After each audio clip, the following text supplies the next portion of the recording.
അപ്പോൾ ഇന്നത്തെ നമ്മുടെ വീഡിയോ എന്ന് പറയുന്നത് ഇന്ന് ഞാനൊരു കൊഴുക്കട്ട അതായത് മധുരം വെച്ച ഉണ്ടാന്നാണ് ഞങ്ങൾ പറയാറ് കേട്ടോ. അതുണ്ടാക്കുന്ന വീഡിയോ ആണ്. കുറേ ദിവസമായില്ലേ നമ്മൾ വീഡിയോസൊക്കെ അപ്ലോഡ് ചെയ്തിട്ട്. സാഹചര്യത്തിൻ്റെ സമ്മർദ്ദം മൂലം വലിയൊരു വാക്കല്ലേ, അതുകൊണ്ട് നമുക്ക് വീഡിയോസൊന്നും അങ്ങനെ അപ്ലോഡ് ചെയ്യാൻ പറ്റിയിട്ടുണ്ടായിരുന്നില്ല. അപ്പം ഞാൻ വിചാരിച്ചു ഇന്ന് ഇങ്ങനെ അങ്ങ് പോട്ടെ എന്നുള്ളത്. അപ്പം കുറേ നാളുകൾക്ക് ശേഷം അല്ലെങ്കിൽ കുറേ ദിവസങ്ങൾക്ക് ശേഷം നമ്മൾ നമ്മുടെ വീഡിയോസ് അപ്ലോഡ് ചെയ്യാൻ പോവാണ് കേട്ടോ. നിങ്ങൾ ബാക്ക്ഗ്രൗണ്ടിൽ കേൾക്കുന്ന കുറച്ച് സൗണ്ടുകളൊന്നും മൈൻഡ് ചെയ്യണ്ട കേട്ടോ. നമുക്കിതിലേക്ക് വേണ്ടത് കുറച്ച് അരിപ്പൊടി വേണം, പാകത്തിന് അരിപ്പൊടി വേണം, നല്ല തിളച്ച വെള്ളം, ഉപ്പ്. ഇതിവിടെ മൂന്നോട് കൂട്ടി നന്നായിട്ട് കുഴച്ച് നല്ലപോലെ കുഴക്കണം. കുഴക്കുന്നതിനനുസരിച്ചാണ് അതിന് മയം വരുന്നത്.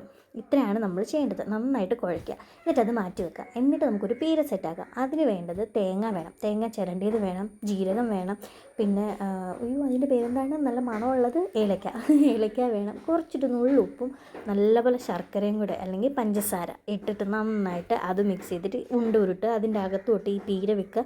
എന്നിട്ട് എപ്പോഴും പോകുന്ന പോലെ പുഴുങ്ങിയെടുക്കുക. അത്രേ ഉള്ളൂ കേട്ടോ. അടിപൊളിയാണ്. എല്ലാവരും ഒന്ന് ട്രൈ ചെയ്ത് നോക്കണം. എല്ലാവരും വീട്ടിലുണ്ടാക്കുന്ന അന്നേരം എങ്കിലും ഞാൻ ജസ്റ്റ് ഒന്ന് പറഞ്ഞതേ ഉള്ളൂ കേട്ടോ.